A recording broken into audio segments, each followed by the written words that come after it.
ذاتی ذکر اسی طرح اگر آپ یہ التوضیح ہے لشرح جامع صحیح، یہ بخاری شریف کی شرح ہے ابن ملکن کی،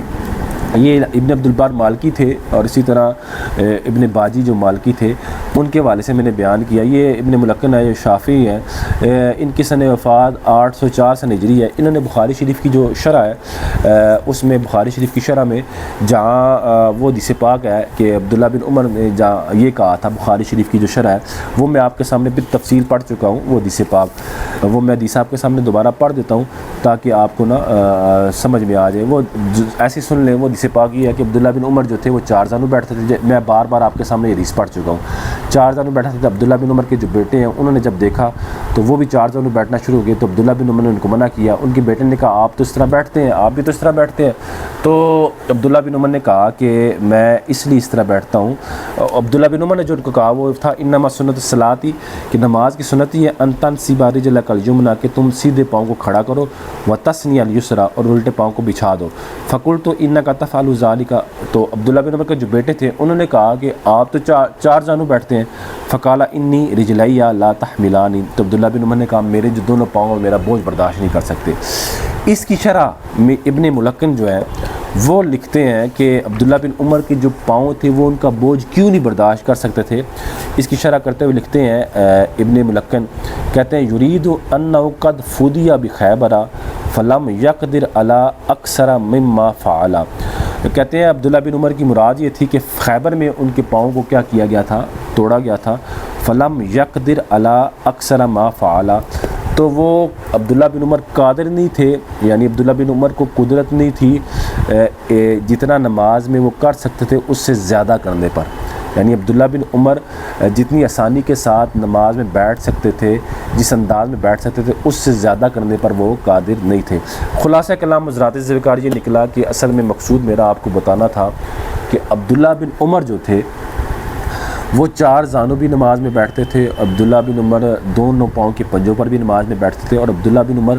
کبھی کبھی سرین کو زمین پر رکھ لیتے تھے اور الٹے سیدھے پاؤں کو کھڑا کر لیتے تھے اور الٹے پاؤں کو وہ سیدھے پاؤں کے نیچے سے نکال لیتے تھے۔ یہ جو آخری طریقہ اس کو تورک کہتے ہیں، تورک کے بارے میں آپ کو حدیث بیان کر چکا ہوں۔ اس میں نے آپ کو یہ بتایا تھا کہ عبداللہ بن عمر ایسا کیوں کرتے تھے۔ عبداللہ بن عمر ایسا اس لیے کرتے تھے کہ عبداللہ بن عمر وہ ان کے جو پاؤں تھے ان کا بوجھ برداشت نہیں کر پاتے تھے۔ عبداللہ بن عمر کے پاؤں ان کا بوجھ اس لیے برداشت نہیں کر سکتے تھے کہ خیبر میں ان کے پاؤں کو توڑا گیا تھا، ان کے ہاتھوں کو توڑا گیا تھا، ان کو جوڑوں سے ہل چکے تھے، اس لیے ان کے ہاتھ پاؤں جو تھے ان کا بوجھ برداشت نہیں کر سکتے تھے، اس لیے ان کو جیسے نماز میں بیٹھنے میں آسانی لگتی تھی وہ ویسے بیٹھتے تھے۔ حضرات ذوالفقار صرف مقصود یہاں آج کی ویڈیو کا یہ تھا کہ میں نے آپ کو جو یہ حوالہ جات دیے ہیں، جو بخاری کی حدیث بیان کی ہے،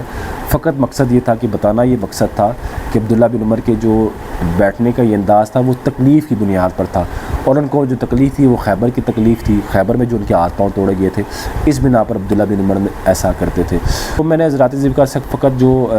آخری ویڈیو تھی اس میں نے بتایا تھا کہ میں آپ کے سامنے عبداللہ بن عمر کی جو احادیث جس سے امام مالک نے استدلال کیا تو استدلال کر کے کہا تھا کہ نماز کے دونوں قیدوں میں، نماز کے دونوں قاعدوں میں پہلا قاعدہ دوسرا قاعدہ اور دونوں سجدوں کے درمیان یعنی جلسے کے اندر تورک کیا جائے گا، اور انہوں نے عبداللہ بن عمر رضی اللہ تعالیٰ عنہ کی حدیث پیش کی تھی۔ تو عبداللہ بن عمر وہ تورک کیا تھا کہ سرین کو زمین پہ رکھنا، سیدھے پاؤں کو کھڑا کرنا اور اس کی انگلی کا رخ قبلے کی جانب کر دینا، الٹے پاؤں کو سیدھے پاؤں کے نیچے سے باہر نکال دینا، اس کو تورک کہتے ہیں۔ امام مالک کیا کہتے تھے کہ تمام یعنی دو جلسوں کے درمیان، قاعدہ کے درمیان اور پہلے قاعدہ میں اور دوسرے قاعدہ میں تورک کریں گے۔ تو میں نے آپ کے ساتھ، اور امام مالک نے جو اپنے اس نماز کے انداز کے جو بیٹھنے پر دلیل پیش کی تھی وہ عبداللہ بن عمر کی پیش کی تھی، اور عبداللہ بن عمر کی احادیث بھی میں آپ کے سامنے پڑھ چکا ہوں، وہ آپ کے سامنے ملوث خاطر ہونی چاہیے۔ ایک حدیث تھی جس میں عبداللہ بن عمر نے سرین زمین پر رکھی تھی، یعنی اس تورک کے انداز میں وہ بیٹھے تھے، تو وہ بھی جو تورک کے انداز میں بیٹھے تھے عبداللہ بن عمر، وہ انہوں نے وہاں کوئی وضاحت نہیں کی تھی کہ یہ رسول اللہ کی سنت ہے کہ نہیں ہے۔ میں نے آپ کے سامنے فقط یہ بیان کرنا مقصد تھا کہ عبداللہ بن عمر جو مختلف انداز میں نماز میں بیٹھتے تھے وہ اس وجہ سے تھا کہ ان کے پاؤں میں تکلیف ہوتی تھی، ان کے پاؤں میں تکلیف ہوتی تھی، وگرنہ امام مالک نے جن احادیث سے استدلال کیا ہے تورک پر، وہ تورک پر صراحتاً دلالت نہیں کرتی، وہ ان میں تورک جو ہے وہ صراحتاً وہ جلسے کے اندر پہلے قاعدہ میں اور آخری قاعدہ میں وہ تمام احادیث، جن احادیث سے امام مالک نے عبداللہ بن عمر کی احادیث سے استدلال کیا، وہ تورک پر دلیل نہیں ہے۔ عبداللہ بن عمر جو یہ کام سب کچھ کرتے تھے وہ اس لیے کرتے تھے کہ ان کے پاؤں میں تکلیف ہوتی تھی، ان کے پاؤں میں درد ہوتا تھا۔ وہ احادیث میں آپ کے سامنے پڑھ چکا ہوں، ان کی وضاحت میں آپ کے سامنے کر چکا ہوں۔ جہاں تک تورک کا تعلق ہے ذراتی ذکر کہ کرنا چاہیے کہ نہیں کرنا چاہیے، تو میں نے آپ کے سامنے یہ بیان کیا تھا کہ بھئی جو پہلا تشہد ہے اور دو جلسوں کے درمیان، یعنی دو سجدوں کے درمیان یعنی جلسے میں اور پہلے تشہد میں سیدھے پاؤں کو بچھایا جائے گا، سیدھے پاؤں کو کھڑا رکھ کیا جائے گا اور اس کی انگلیوں کو قبلے کی جانب کیا جائے گا اور الٹے پاؤں کو بچھایا جائے گا، الٹے پاؤں پر بیٹھا جائے گا۔ یہ جلسے میں بھی اس طرح بیٹھا جائے گا اور پہلے تشہد میں بھی اس طرح بیٹھا جائے گا۔ جہاں تک آخری تشہد کا تعلق ہے کہ اس میں تورک کرنا چاہیے کہ نہیں کرنا چاہیے، تو ابھی مقصد آپ کو صرف یہ بتانا تھا کہ عبداللہ بن عمر کی جو احادیث تھیں ان میں آخری تشہد کے بارے میں کوئی عبداللہ بن عمر کی وضاحت نہیں تھی۔ عبداللہ بن عمر صرف تکلیف کی وجہ سے اس طرح بیٹھتے تھے، چاہے وہ پنجوں پر بیٹھے، چاہے چار جنوں بیٹھے، چاہے وہ تورک کر کے بیٹھے، وہ صرف تکلیف کی بنا پر ایسے بیٹھتے تھے۔ جہاں تک آخری تشہد میں تورک کا تعلق ہے کرنا چاہیے کہ نہیں کرنا چاہیے، انشاءاللہ حضرات ذکر جب اس حدیث پر آئیں گے تو انشاءاللہ میں نے جیسے آپ کو کہا ہے کہ آخری تشہد میں اور بھی بیٹھنے کے طریقے، تورک کا بھی طریقہ بیان ہوا ہے، تو انشاءاللہ جب وہاں پہنچوں گا تو انشاءاللہ وہاں تفصیل سے بیان کروں گا کہ تورک کرنا رسول اللہ کی سنت ہے بھی ہے کہ نہیں ہے۔ اور خلاصہ یہ ہے حضرات ذکر، آج صرف بتانا مقصود یہ تھا کہ عبداللہ بن عمر جس انداز میں نماز میں بیٹھتے تھے، چاہے چار زانوں،